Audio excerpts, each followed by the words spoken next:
Yeah, it gives her confidence when I say it a bit lower to her. And I sit down with her and I start to make eye contact with her.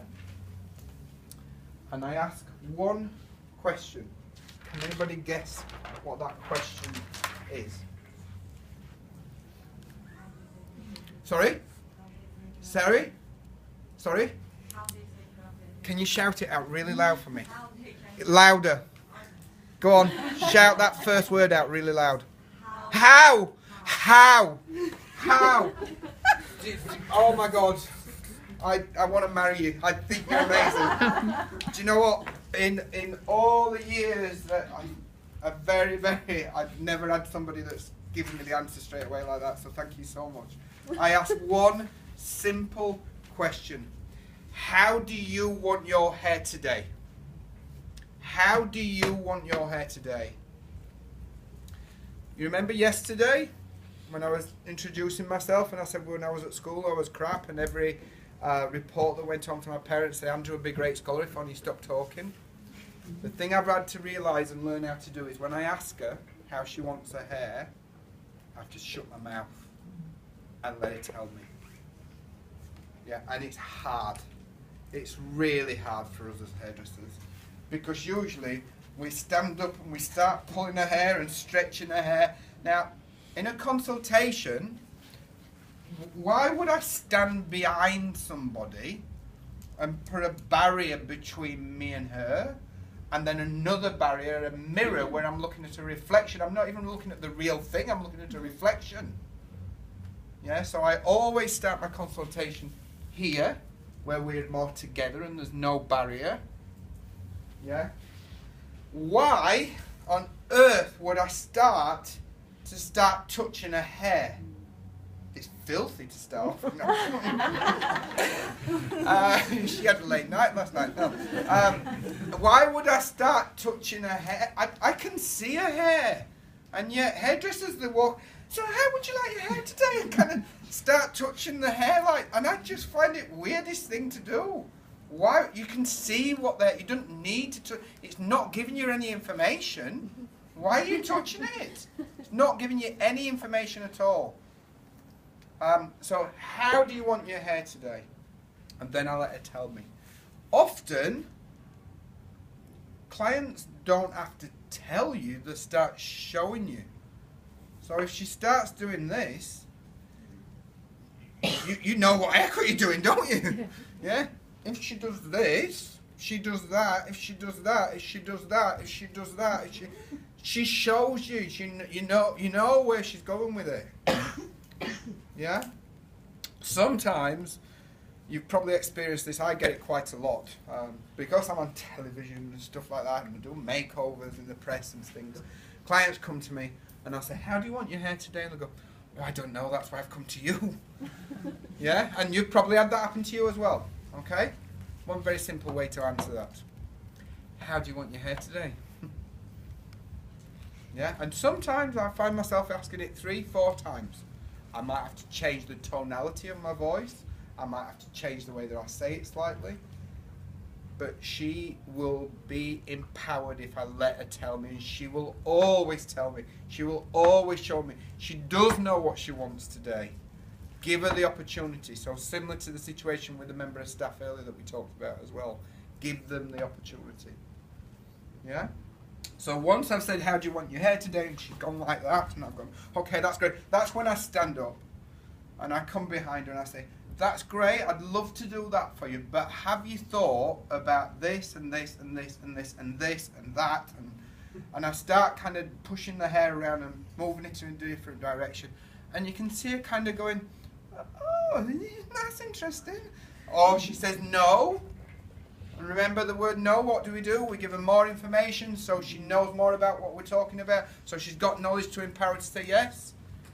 Yeah? We don't do trims, remember, at Rodney Wayne either. Yeah? Or if we do, we give the client the choice first of another option. Yeah? So at that point I say, yeah, that's great, and we're going to do this, the other. And then I then say to her, but what I want to do now, and this is the big bit that I wanted to share with you. I put my hands around her face, and I look in the mirror at her, and she's looking at herself in the mirror, and I go, just what face shape do you think you've got? And for most clients, because we're so obsessed with weight in the world today, say fat or round. Yeah? Even if they've got a square face shape, it's fat. Yeah? So I'd say, well, actually, no, your face shape is this, it's that, it's the other. And, you know, if we just curve it that way, if we part it a bit here, if we add a bit more volume, that's going to do this. Oh. At this point, that's point one. Because the first bit is what you guys do. Everybody does that. Hairdressers do that across the world. No gown, sit down, eye-to-eye contact. How do you want your hair? Hairdressers do that. This bit is what hairdressers don't do. Yeah, face shape. At that point, that's when she realises why she's paying me 350 quid to cut her hair. Because she's thinking inside, I can see it in her mind, going, no hairdresser's ever done that to me before. I'm like, yay, I'm going to the bank. Brilliant. No hairdresser has ever done to this woman like that before. And she's 45. She's 35. She's 25. She's 105. Wherever she is. No hairdresser has ever done that to her before.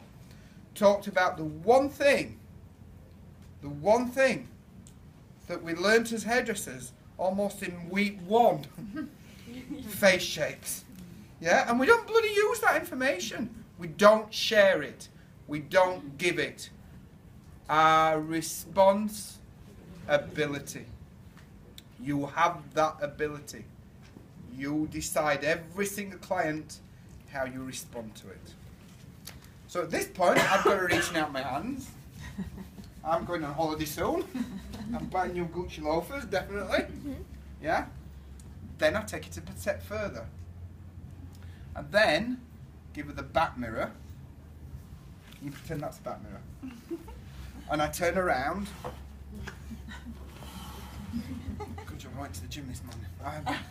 I turn around and I get her to hold the mirror up for me so she can see her profile in the mirror. I take the side profile, yeah. I take the hair away from her face again and I go, you see this and you see this and you see this. So she's got a pronounced jaw or she's got a little jaw or she's got a long neck or a short neck. Consultation. I'm honest. I'm giving her expert advice. I can see that your neck's quite short in this area, so actually if we graduate it in this way there, that's going to complement it more. If I get a bit more lift on that crown area for you, that's going to extend the shape of your head shape. That's going to do this to you. That's when I say a great haircut can not only make... You're all right. A great haircut can not only make somebody look younger, it can make them look taller, it can make them slimmer, it can certainly make them more confident about how they feel and look. Because if you're clocking that somebody's got a long neck or a short neck, damn, she already knows it. You've just acknowledged it for her, and you're designing something unique for her. She is now in love with you. She is going to run out of that salon and tell everybody that she knows about a Rodney Wayne experience. You've got to go there. They understood me. Yeah? The final thing that I'll then do, let's just turn you back around. So face shape, profile again, week 1, we're learning it in hairdressing. Yeah, we just don't utilise it. Face shape, profile, and then the third thing, and this is a bit of kind of theatre I suppose, I kind of close my eyes and I put my hands on her head. And I am now getting information. I'm feeling the head shape. How as a designer can I design something unless I know what the head shape is? Yeah, I didn't know from looking at Justine that she's got quite a small head shape. Her head shape's very petite and very small. Yeah, and I didn't realise that until I've just put my hands on her head. How can I design something for her without that information? I can't. Yeah. At that point, when I put my hands on her and I close my eyes, she thinks I'm Mystic Meg and I'm going to tell her a fortune. But I'm going to tell her a hair fortune, that's for sure. Yeah. Thank you, Justine. Thank you very much.